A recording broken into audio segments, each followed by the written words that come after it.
Hey guys, Tennessee Yankee here.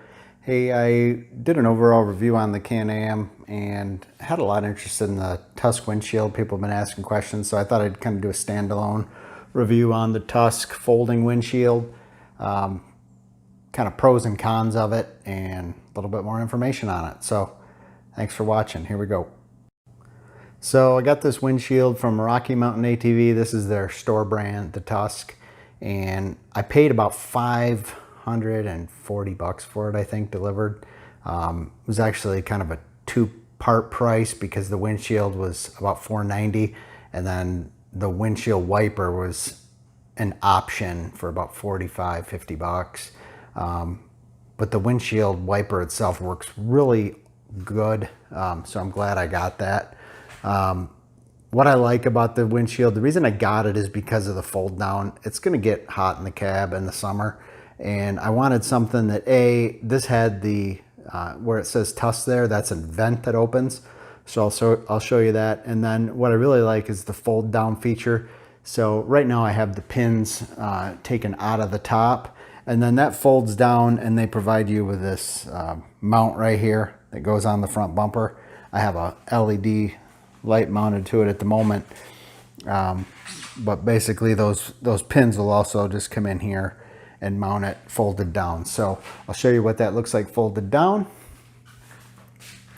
Basically with those pins out of the top, and I'll show you those too, this just lays down on here.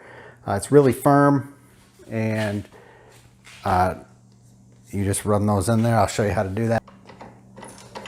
And then they just go in like so, and really locks it down tight once they're in.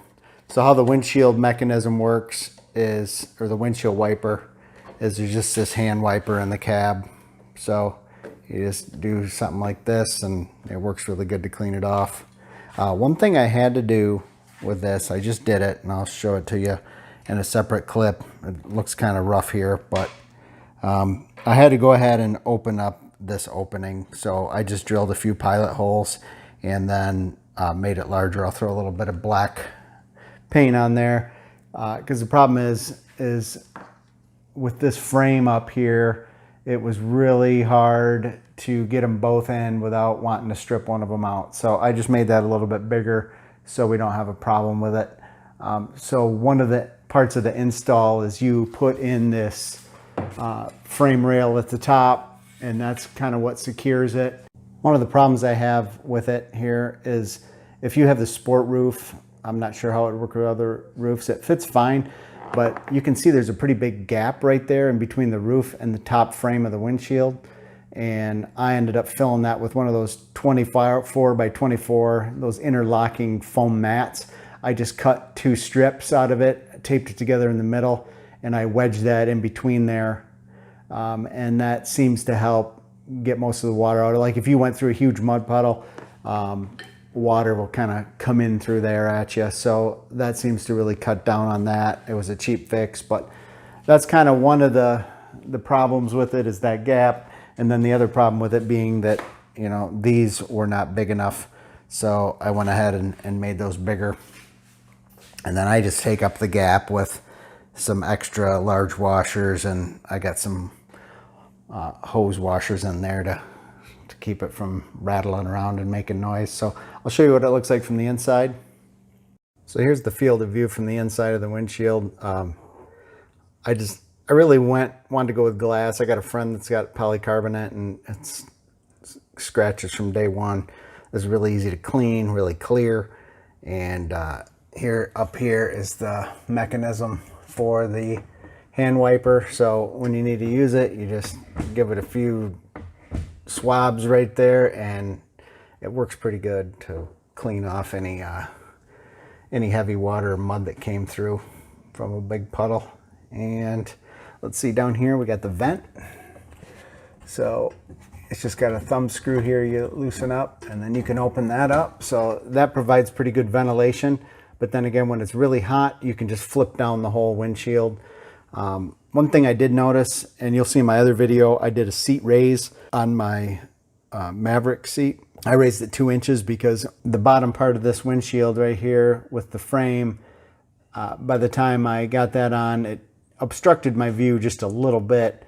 until I got the seat raised up, and then that kind of took care of that problem. So overall, pretty happy with the Tusk windshield. I think they could have done a few things a little bit better, but it's pretty good value, I think, for something that doesn't really scratch up on you and gives you the versatility to either be up or be down and getting lots of airflow. So I hope you enjoyed this. Let me know if you have any questions. I'll be glad to answer them for you.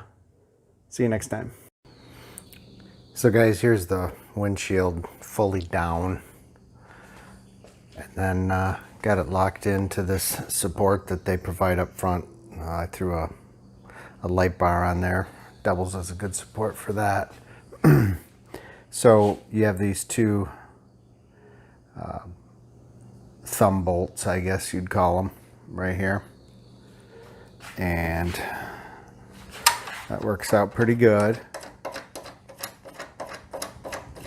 I did put a little plastic grommet here, kind of protect it. One of the things that I need to do, and you can see here in the front it fits pretty good, but up here is where the problem is. It's really tight up there. I spent a long time trying to get it lined up perfectly, and I get one of them, but the other one's hard to do. So what I'm going to do is I'm going to actually increase the size of this hole a little bit. It's oval right now. I'm just going to make it a little bit wider top to bottom to give me more room up top.